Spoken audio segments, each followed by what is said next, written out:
back in Sydney, this time for the Sydney Film Festival, which a feature film I was the DP on was fortunate enough to have its premiere screening at. So we headed there for a few days to check it out, and I took with me a Fujifilm X-E4 camera.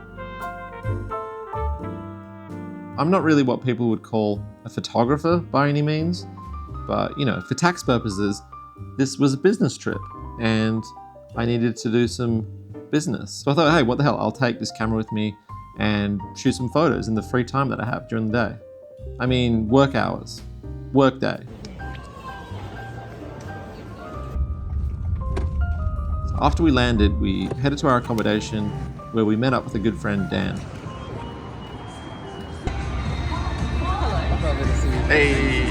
It was a long day, so we dumped our bags in our posh hotel room and then headed straight to the bar to talk about the prosperous film industry where there's never any ups and downs whatsoever. It's always good.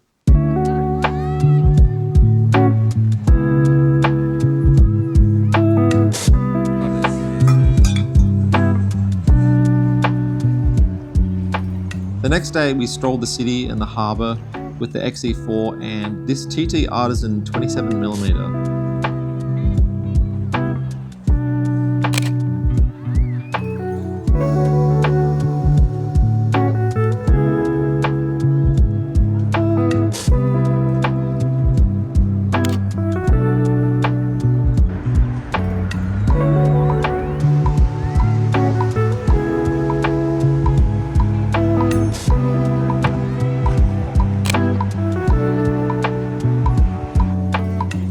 That night we headed to the cinema for the premiere screening, which was a pretty big turnout.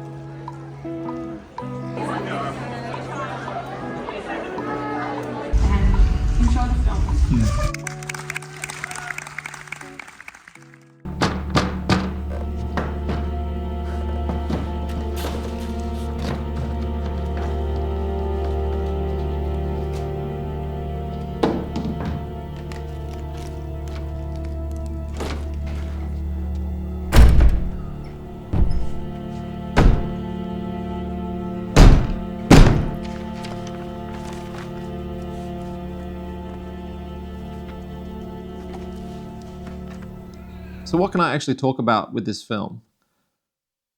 Not much, other than a couple of clips in the screenshots, which is the sucky thing about movies and film festivals. There's a part of them that's so great, like playing a movie in a room with lots of people and then you talk about it afterwards and the opportunities that may come from it.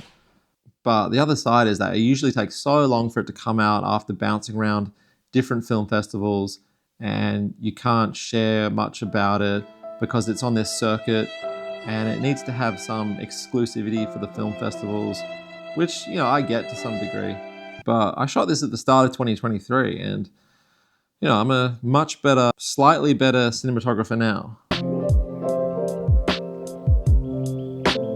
So all these screenshots from the movie here are from Alexa 35 with Cooke Panchro lenses. And we mainly used more traditional focal lengths. We didn't really go much wider than 32mm, except for maybe one or two shots, but we mainly used the 40 and the 75mm and sort of around that range. I like that look for narrative films.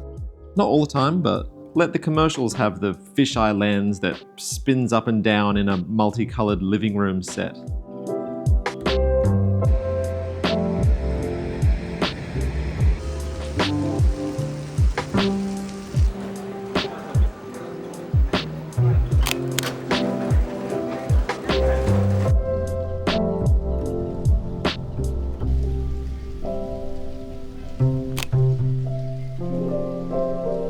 That night we headed to the second screening at another theatre, and it's interesting watching a film that you shot at different cinemas and seeing the brightness level change, but that's just something that you don't really have that much control of.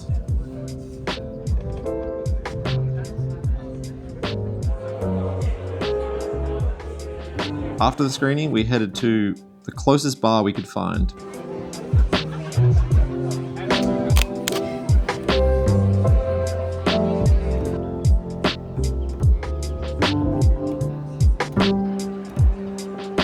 Final night, we went to the closing screening of the festival and saw The Substance, which, I don't know, I wasn't really into not because of the huge amount of body horror and gore that it has in the movie, but if you've seen it, you're probably thinking there's all these hidden messages and metaphors, and yeah, I get it. It's just, it didn't really hit it for me.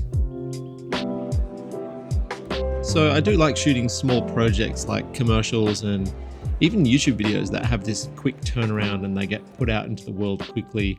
But there is something pretty great about working on a long form project and then the experience of watching it in the cinema and all the festival part of it. It is a privilege that I'd love to shoot more of.